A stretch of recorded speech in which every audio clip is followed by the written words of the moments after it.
දක්ෂිණ ශ්‍රී ලංකාවේ හම්බන්තොට දිස්ත්‍රික්කයේ බෙලියත්ත සහ තංගල්ල මැතිවරණ කොට්ටාශයන්ට ඈත්ව පිහිටි තංගල්ල ප්‍රාදේශීය ලේකම් කොට්ටාශය අතීතයේ සිට ප්‍රසිද්ධයක් කිසළු දීවර වරායකින් යුත් දර්ශනීය ප්‍රදේශයකි. තංගල්ල නගරය ආසන්නයේ පිහිටි හේනේ කඩුව පන්සල එදා ශ්‍රී ස්කන්ධ කුමරු කතරගම බලා යන අතරමඟ විඩානීය ස්ථානයක් බව කියනු ලැබේ. තවද පෘතුගීසි, ලන්දේසි සහ ඉංග්‍රීසි වැනි විදේශීය පාලන සමයන්හි නෂ්ටාවශේෂ අදද මේ දක්නට ලැබේ. ප්‍රදේශීය අධ්‍යාපන කටයුතු යහපත් අන්දමින් සිදුවේ. අවුරුදු 10ට වැඩි කියවීමේ සහ ලිවීමේ හැකියාව ඇති සංඛ්‍යාව 90% ඉක්මවා ඇති බව ඊට නිදසුනකි. අවටි ගම්දනව්වල ජනයා තම නිෂ්පාදන නගරයේ පොළවෙත ගෙනවිත් අලෙවි කර ගැනීම පුරුද්දක් කරගෙන සිටි. නගරවැසියන්ද පොළෙන් තම අවශ්‍ය ද්‍රව්‍ය මිලදී ගැනීමට පුරුදුව සිටි. ගමත් නගරයත් පොළේදී මුණ ගැසේ. මෙහි 1989 වර්ෂය සඳහා ඇස්තමෙන්තුගත ජනගහනය 66950කි. මුළු භූමි ප්‍රමාණය වර්ග සැතපුම් 59.4කි. ගමනාගමනය සඳහා මෙවැනි ක්‍රම උපයෝග කරගනු ලැබුවද ඔවුහු එය අපහසුවක් කොට නොසලකති. වසරේ වැඩි කාලයක පවතින දැඩි වියලි ස්වභාවයේ හේතු කොටගෙන ගොවිහු කුඹුරුවල පවා එළවලු වගා කිරීමට යොමු වී සිටිති. පින්නෙන් පවා රැකගත හැකි මැසි එළවලු මෙයින් ප්‍රධාන වේ. ඒ අතරතුර අනෙක් ද්‍රව්‍යද වගා කෙරේ. ඝන කැලෑ පැවති ප්‍රදේශවල ජනයා පදිංචි කර ඔවුන් ගොවිතැනට හා කෘෂිකාර්මික දීප්‍රයෝතකට පුරු කිරීමට උත්සාහ කර ඇතත් ජල ප්‍රශ්නය ඒට මහත් බාධාවක් වී ඇත. අපිට වතුර ඩිංගක් නෑද අතිරේක භෝගවත් කරගන්න. ඒ නිසා අපි හැම අවස්ථාවකම ඉල්ල හිටින්නේ මොකද්ද? අපිට වතුර ඩිංගක් දෙන්න අපේ මේ අහිංසක අපිට ජීවත් වෙන්න ධනවත් වෙන්න නෙමෙයි. අපිට ධනවත් වෙන්න වතුර එපා ජීවත් වෙන්න දෙන්න. අපි ඒ තරම් දුක්ඛිත තත්ත්වයක අද ජීවත් වෙලා ඉන්නේ. ජනාධිපතිතුමාට පින් සිද්ධ වෙන්න අපිට නිවාස සංකල්පවලට නිවාස ලැබිලා තියෙනවා.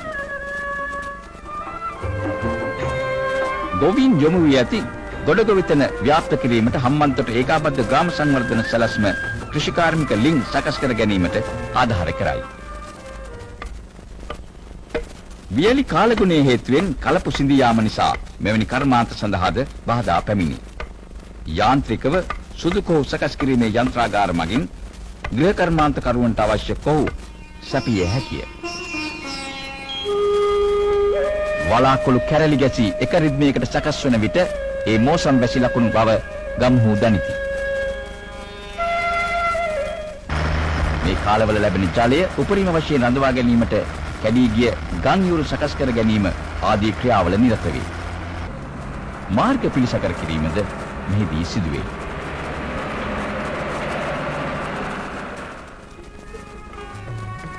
පළමු වැසි දෙක තුන ලැබීමත් සමගම කුඹුරු කොටා පිළියෙල වීම ගොවීන්ගේ සිරිත වී තිබේ.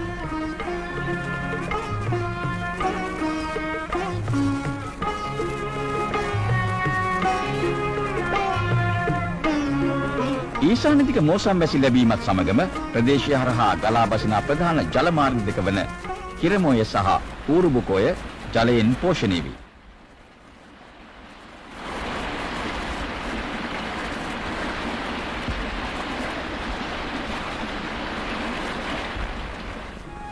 මේ ජලය කට්ටිකඩුව වැව ප්‍රමුඛ වැව කිහිපයකම රඳවා තබාගෙන ගොවිතැන් කටයුතු සඳහා යොදවනු ලැබේ.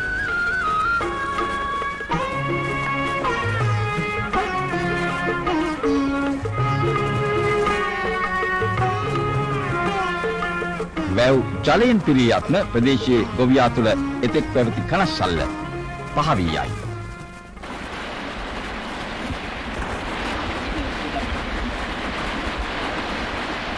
කෘෂිකාර්මික ආර්ථික රටාවකට හිමිකම් කෙනෙමින් ප්‍රදේශයේ මහා වාරි මාර්ගය යටතේ කුඹුරු අක්කර 6000ක් පමණද මහා වැව් සහ කුඩා වැව් යටතේ කුඹුරු අක්කර 1750ක් පමණද වීගොවිතැන සඳහා යෙදවී ඇත. මහා කන්නේ පමණක් වැඩිපුරම කුඹුරුවල වීගොවිතැන සිදුවන අතර යල් කන්නේ එළවලු ආදී වෙනත් භෝග කුඹුරුවල වගා කෙරේ.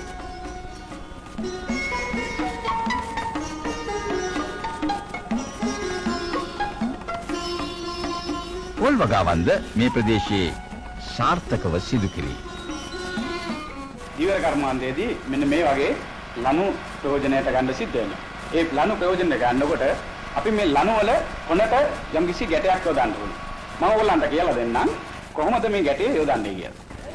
දිවයිනේ ඇති ප්‍රධාන පෙළේ ධීවර අභ්‍යාස විද්‍යාලයක් තංගල්ලේ පිහිටා තිබීම ප්‍රදේශයේ තරුණ ධීවර කාර්මිකයින්ට මහත් සෙතක් සැලසෙන්නකි.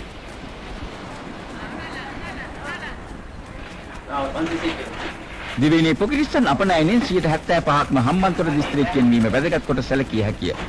ඉන් හොඳ ආදායමක් ප්‍රදේශවාසීන් විසින් ලබන අතර මධ්‍ය ප්‍රමාණයේ පොකිරිස්තන් කිලෝ එකක් සඳහා රුපියල් 450ක් පමණ ගණුම්කරුවන් විසින් ගෙවනු ලැබේ.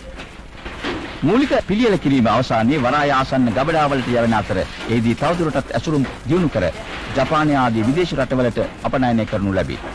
මේ අනුව ප්‍රදේශයේ තරුණ තරුණියන් හට රැකියා ඉඩ ප්‍රස්ථා ඇති වේ.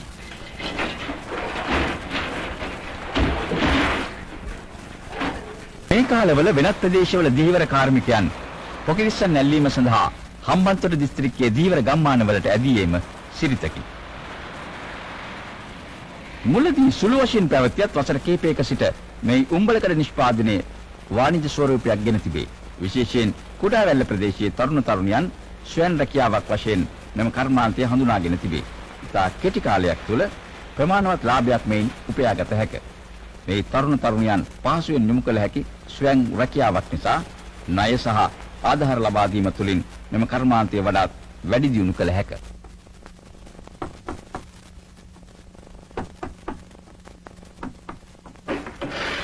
ප්‍රදේශීය අවශ්‍යතා සඳහා ප්‍රදේශයේම අමුද්‍රව්‍ය උපයෝග කර ගනිමින් එනම් කොහොකෙන්දි වැලි සිමෙන්ති ආදී යොදා කාර්මික සංවර්ධන මණ්ඩලයෙන් ලැබෙන උපදෙස් මත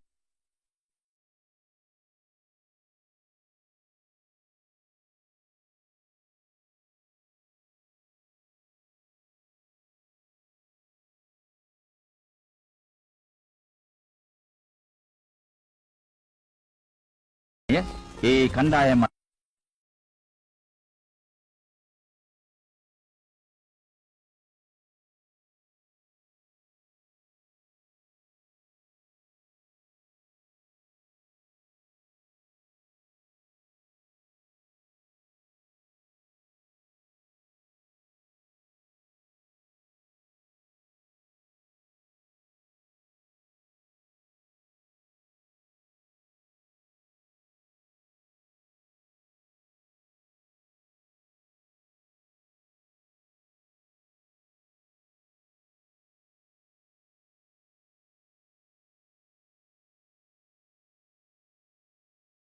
මෙය తాවකාලික විසඳුමකි.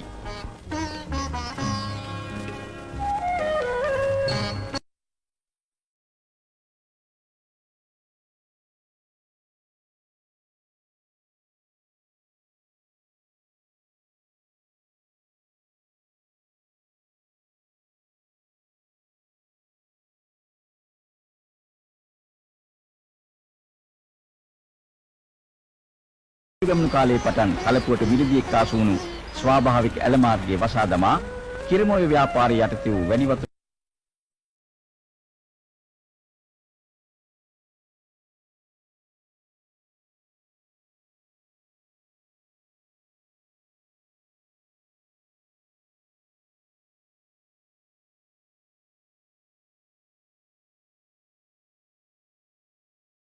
කැඩීමද ඔවුන් විසින් කරගෙන යනු ලබයි.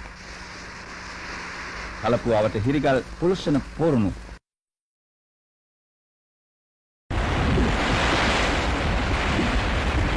ස්වාභාවිකව වෙරළේ දර්ශනීයත්වය තවත් තීව්‍ර කරන විද්‍ය විදුමකි.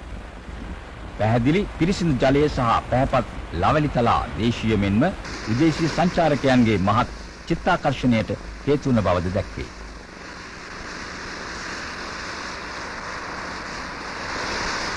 එලෙස වෙරළ සහ අවට පිරිසිදුවත් දර්ශනීයවත් තබා ගැනීමෙන් අහිතකර රැකියාව වෙනුවට කුඩා පරිමාණීය ව්‍යාපාරික අවස්ථා පැහැදෙනවා ඇත. එම පදනම් මත ගොඩනැගුණු ආදායම් මාර්ග ස්ථිර වූත් දීර්ඝකාලීන වූ ඒවා වන්නේය. සෝමාසිරියෙන් ඇලලී ගිය දිවයිනේ දර්ශනීය ප්‍රදේශකි තංගල්ල.